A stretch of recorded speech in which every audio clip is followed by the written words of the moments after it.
This is not financial advice, not legal advice, for entertainment, educational purposes only, and anything I say is my opinion. Please don't make any financial decision based on anything I say in these videos. Listen, just double check you're subscribed to the channel, check your notifications, and if you hit that like button, make sure the like button is working. Anyway, listen, you guys know that I was talking about Ripple's trying to acquire Circle before the IPO.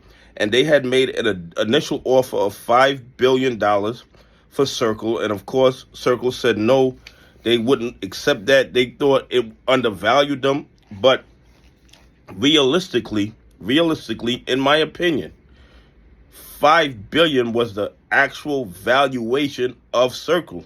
And Ripple made a fair offer with the $5 billion offer, in my opinion. But Circle did not accept that offer, and this morning I'm getting people telling me that Ripple offered $20 billion.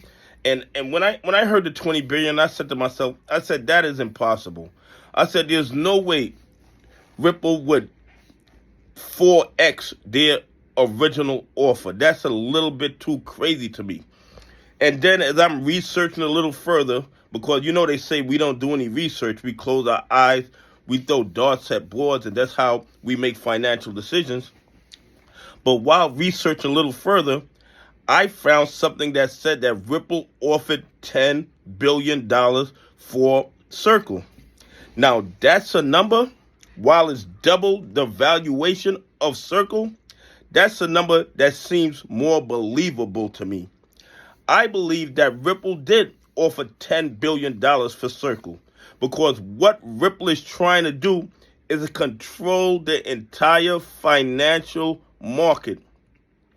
I told you guys in my previous Circle video that they were going to make another offer before the Circle IPO. I knew this offer was coming. Did I think it was going to be $10 billion? No, I did not. I thought it'd probably be like $7 to $8 billion.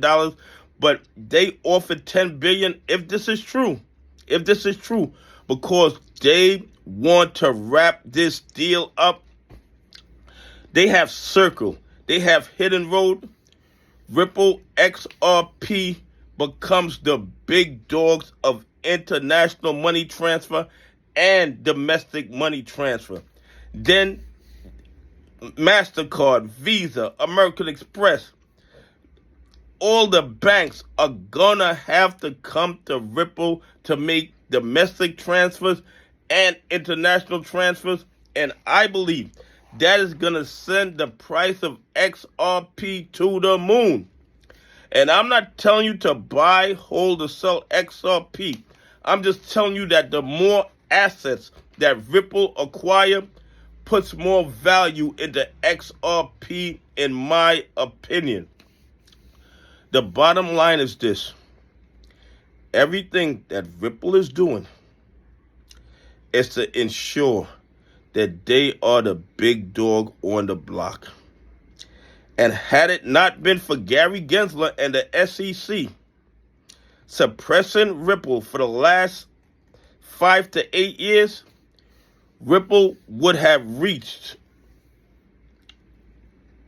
a price that probably would have priced out a lot of retail investors. So I would like to thank Gary Gensler. I would like to thank the SEC, because but for their suppression, I might not have been able to acquire so many XRP shares. And I've said this multiple times. I believe this is gonna be the only time where retail investors get to front run institutions on an investment that's going to change the world. Okay? And we need to thank Gary Gensler and the SEC for that, because had they not suppressed XRP for so many years, we would probably be priced out of XRP at this point. But I knew that Ripple was going to make a second offer. I didn't think it was going to be so high. But is it possible they offered $10 billion? Yes, it's possible, because they'll take the loss now up front. But in the future, It's just going to be a long-term investment. Anyway, please leave some comments. Tell me what you think. Do you think that Ripple acquiring Circle is going to push the price of XRP to the moon? Anyway, have a great day. God bless, and I appreciate y'all on this journey with me.